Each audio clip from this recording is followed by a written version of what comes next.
మీ వివాహం ఎప్పుడైందండి? మీ వివాహం ఎప్పుడైంది?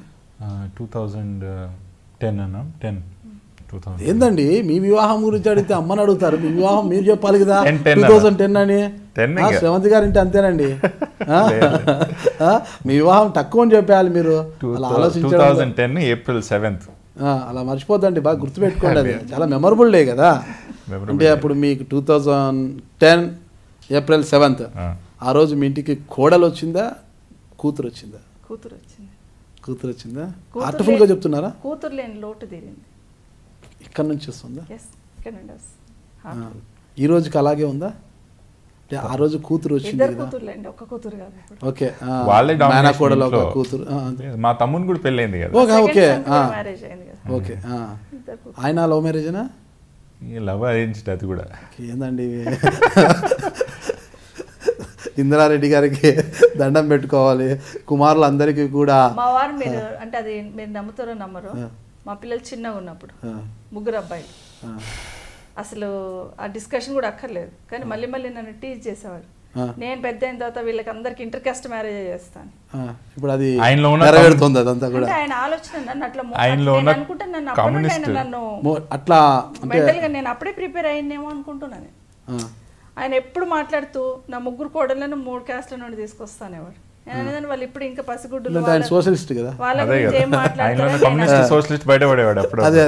సో అట్లా మాట్లాడితే అట్లా చెప్పేవాడు. నేను పెద్ద కోడలు నో క్యాస్ట్ నుండి తెస్తా, చిన్న కోడలు నో క్యాస్ట్, అట్లా నువ్వు అప్పుడు నాతో గొడవ పడొద్దు అని 20 ఏళ్ళ కింద నుండి నన్ను మెంటల్ గా ప్రిపేర్ చేసేవాడు. మెంటల్ ప్రిపేర్ అయిపోయి మీరు ప్రొసీడ్ అయిపోతున్నారు. నేను అనుకున్నాను అది ఒకటి అనేవాడు. తర్వాత ఆయన హోమ్ మినిస్టర్ పోయిన తర్వాత ఎప్పుడు ఒక మాట అనేవాడు, మళ్ళీ నేను హోమ్ మినిస్టర్గానే నా కొడుకు పెళ్లి చేస్తాను. ఎప్పుడు నేను ఫస్ట్ టైం హోమ్ మినిస్టర్ వచ్చింది, సెకండ్ టైం నీ ఇంట్లో ఉన్నట్టు నేను హోమ్ మినిస్టర్ అయినాకనే చేస్తాను మాట్లాడతారు. ఎట్లా మాట్లాడతారండి మీరంటే, లేదు నువ్వు చూస్తుండు నేను హోమ్ మినిస్టర్గా కార్తీక్ పెళ్లి చేస్తానేవాడు. తల్లి హోమ్ మినిస్టర్ చేశారు. సో ఆ రోజు నాకు సంతోషం కన్నా ఎక్కువ ఏడుపు వచ్చేది ఊరికి.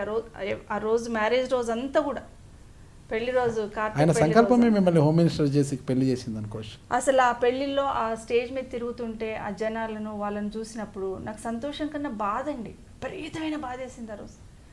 అసలు ఆయన కోరిక కదా హోమ్ మినిస్టర్గా స్టేజ్ మీద ఉండి పెళ్లి చేయాలని. ఆ కోరిక నెరవేరింది కానీ పక్కన ఆయన లేడు కదా అని.